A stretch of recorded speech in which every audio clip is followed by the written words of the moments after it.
Nandi County. And then we're also forming another one that is supposed to cover Elgeyo Marakwet County, so that they can be able to provide water to some of these communities. Our board is, however, predominantly rural, with more than 60% living in rural areas. In appreciation of this, we have put in place plans and strategies of expanding access in such areas by constructing small water supplies and water point sources appropriate for sparsely populated areas like Surge. The community water supplies are important to us in this way, that while you can develop, let's say, a spring source, and our area of jurisdiction is blessed with such a springs, it will be able to serve maybe 100 or 50 households. Clean water, no treatment, is a natural source which they have been using within their locality for years, but you have just decided to add some technology to it, a simple technology to enhance their supply and therefore improve their livelihood or access. It's a small investment, but the impacts in terms of changing the livelihoods of the people, saving time for water collection, access to clean water, improving kitchen gardening and so on. So in terms of community interventions, we are faring very well. Small investments impacting greatly the community, and I'm sure they are appreciating. Between 2008 to 2012, we had what was referred to as CPC, Community Project Cycle. And this one basically targeted the poor of the poorest locations within the Lake Victoria North. And we had 57 locations. And these locations were identified through a stakeholders meeting, and we also got some indicators from the Kenya Bureau of Standards. So far, we've, out of the 57, we've finished 44 operational, and community are using the facilities. We still have around 17, which we are looking around for donors to partner with us and fund. There's a second program called GOK UNICEF, funded by the Dutch through UNICEF. The funds were sent to Water Services Trust Fund. It's a basket fund for rural water. And this program basically targeted Busia, the larger Busia, except Teso North and Teso South. It ran from 2009 to 2014. We implemented around 370 projects, from springs to boreholes to small pipe schemes to shallow wells. After the completion, after the completion and the evaluation we did, we served around 150,000 new populations. So that was a big increase actually in our access. We saw an increase of access level in Busia from 20% to around 56%. And that was a big plus for this organization and community as a whole. Currently, we are doing what we call a project called PIP, Public Initiative Projects, and basically those ones are initiated by local leaders, the MPs. We design projects for them, we come up with a feasibility study, then they go and look for money. And once they get money, it's brought to the board through the government, through the ministry, then we implement. Some of the PIP projects that we've done includes Kiminini Corner, that is in Bungoma. We have Namuninge, Nyangali, it's in Bungoma again. We have Wabukoni in Bungoma. Leseru is in Uasin Gishu. Emusire, Ilungu in Bunyore, Vihiga. And we are still designing around 10 of them. They're spread all over the 8 counties in Lake Victoria North. The project was conceived through the initiative of the area MP, whereby he, from several meetings he had with his constituents, the need they had, or what they were really desperate to be given, was water, because their mothers and girls were walking over 15 kilometers in search of potable water. So they could spend a lot of time looking for water. The MP for the area came to our place, requested for a proposal capturing Kisa North ward area. So we did a proposal covering an area of 20 square kilometers with an approximate population of 13,500 people. That is 2 sublocations, Mwikalika sublocation and Munobelwa sublocation. We presented our proposal to the area member of parliament, who went ahead to search for funds. Eventually he came back and told us that he had managed to get funds from the national government of over 20 million, and the project will be implemented through Lake Victoria North Water Services Board. Kwa yangu ni shukrani kwa hawa wenye watuletea maji Lake Victoria North. Tufanyia kitu kizuri.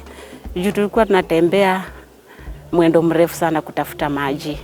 Na hayo maji ya mto, saa zingine vitu vimekufia huko juu. Juu hiyo maji iko chini, uchafu inateremka huko chini. Huko tunaenda tunachota na tunakunywa tu hivyo hivyo. Na sasa hivi tunapatwa na maradhi kama diarrhea na malaria na mengine na typhoid.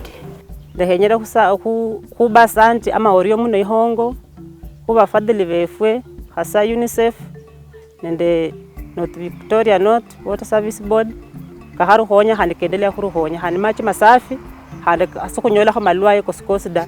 Hii mradi imetusaidia sana kwa sababu watu wengi tulikuwa tunasumbukana huko maji. Saa zingine siku za kiangaza tukienda huko tunakaa mpaka saa 6 hivi mtoni. Tunatoka huko usiku na shida mbalimbali kwa barabara ukirudi na maji. Na kulingana na vile mradi imekuja hapa imetusaidia sana, imechangia sana, sasa hatuoni ile shida. Tumefurahi sana kwa hii mradi yenye mmeleta kwa sababu sisi wamama tulikuwa wanyonge kwenda kuchukua maji huko kisimani.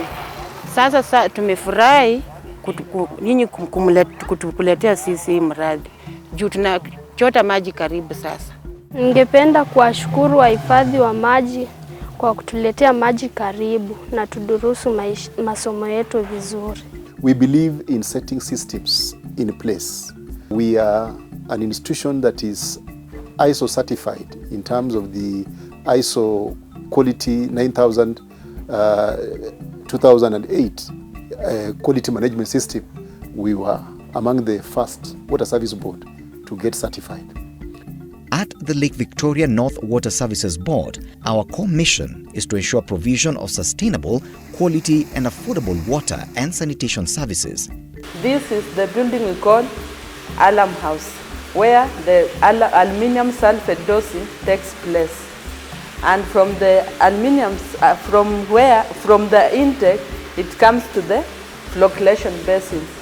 That's the process where the aluminium sulfate and the raw water mix and the flocculation takes place, and that's where the dirt that's in the water can mix with the water, with the chemical, so that the water will, the flocks will form, the dirt will remain, and the water and the flocks will start flowing to the sedimentation basin. And sedimentation is where the sediments and the small particles of the flocculation that passed through will remain. And from the sedimentation basin, we go to filtration, whereby filtration is where the small sediments that pass through the sedimentation can be filtered, and the clean water will pass through and the dirt will remain on the filter. From the filters, we go to the chlorination. Chlorination is where we disinfect the water. Any contamination, any dirt that passed through the filtration to the chlorination, where we disinfect the water, and that water will be potable for the human consumption. And we go to the clear water tank, where that's the storage of our clean water, ready for distribution. This is our flocculation machine. The work of flocculation machine is to carry out the test on aluminium sulfate demand of raw water from the intake. So we sample the raw water from the intake. We carry out we have the stock solution that we use to put their drops from the drops. Then we start stirring with the stirrers to check up the glass that will settle the flocks faster. We make the stock solution from aluminium sulfate. Then we use our pipette here to put in the drops as required, 2 to 3 to 4. Then we shall get the glass that forms faster. So the one that will form flocks faster, we will put the required minutes to run. Then we'll leave it to settle. After it has settled, we will take the glass. Then we measure using our calorimeter there. Then at the end of the day, we will know the amount of aluminium sulfate to be used to treat the raw water. Through the collective efforts of our development partners and the Kenyan government, we have drastically improved the water supply and sanitation levels in our area of service. One of the biggest problems that we have is financing. In spite of all the monies that we get from donors and national government, if you look at the budget, the national budget, the amount of money that is dedicated to water is very low. I wish that we could take this mandate more seriously, increase funding to the water sector, reduce dependency on donors, and probably also request counties to also, in their budget, include quite some substantial amount of money in the budget. I look forward to a time when every Kenyan within this region and within that region and within the country will be having sufficient water supply. Let's take water as one commodity that we all need, but at the same time, we must all invest in it. Every Kenyan must invest in this water supply. And if we do that, we can increase our distribution to other people. One constitute of key Vision 2030 pillars is water and sanitation. Here at the Lake Victoria North Water Services Board, we are on the fast track towards implementing projects that will see Kenya achieve its intention of transforming the country to global competitive standards.